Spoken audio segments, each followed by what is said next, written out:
आपने शिक्षा को लेकर, स्किल डेवलपमेंट को लेकर बहुत योगदान दिया इसको लेकर। मैं बैंक की ओर से शिक्षा के लिए विदेश स्टडी करना है, यहाँ करना है, जी सर। तो हमने पहली दफा लोन देने का शुरू किया। फार्मर्स डेवलपमेंट को लेकर तो उसमें कोई जो आपको लगता है कि आपने प्रोजेक्ट्स बहुत सारे किए, लेकिन कोई ऐसा प्रोजेक्ट जो आपके दिल के बेहद करीब हो? मैंने बैंक की ओर से डेयरी जो किया, फार्मर और नॉर्मल व्यक्ति, नॉर्मल, बिल्कुल सही बात है, सभी को, क्योंकि उनके लिए वो जॉब और अपॉर्चुनिटीज भी थी, रोजगार। पशुपालक।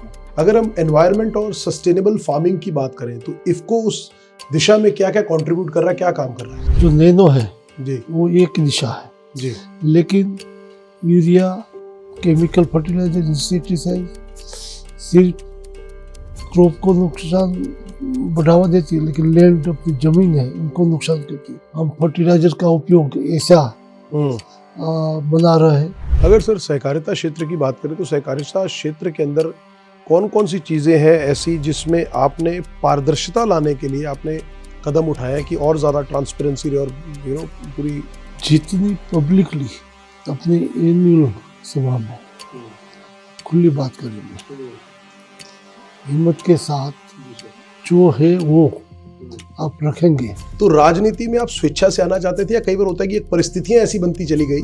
तो राजनीति की जो शुरुआती समय था वो किस तरह से हुआ, रुझान कैसे हुआ, शुरुआत कैसे हुई राजनीतिक दौर की सर?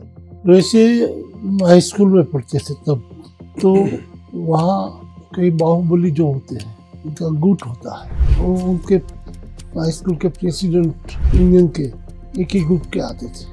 किसी हमारे दोस्त ने या किसी ने मजाक के भाई बाहुबली ग्रुप को बता दिया, हम स्कूल छुट्टी में जा रहे थे, कल चुनाव में आपके सामने एक खड़ा रहने वाला है, तो जो धमकाया तो अंदर से आवाज उठी कि डरना तो नहीं चाहिए, लड़ना अलग बात है, लड़ लेना चाहिए। तो हम चुनाव लड़े।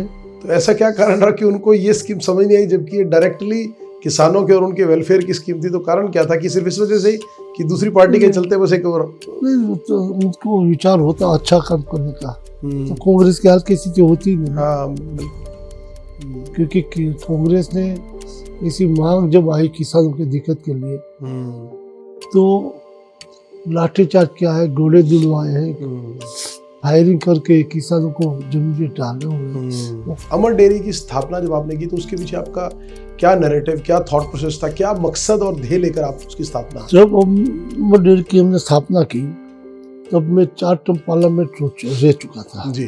तो रोजगार का कोई बड़ा प्रोजेक्ट नहीं था। एमपी था तो हमने हमारे समुद्र तट पे जो सीमेंट प्लांट आया सब किया, लेकिन वो कोने में था, पूरे जिले को नहीं मिल रहा था जी। तो हमने सोचा क्या होना चाहिए। गोपाला जी और हम दोनों बैठे थे, तो भी उन्होंने भी कहा कि एक प्रोजेक्ट तो आप इतना करना चाहिए, सिर्फ आपके नाम पे ही रहा है, कभी भी कोई उल्लेख हुआ तो दिलीप संघानी ने किया है, ऐसा आप सोचो करो। अमर डेयरी क्यों नाम, वो भी नाम कैसा है जी? तो अमरेली, तो मैंने अमरेली की सुभाष नहीं आती है गवर्नमेंट, तो उनका गुजराती किया AMR, अमर, हाँ। तो मैंने अमर डेयरी रख दिया।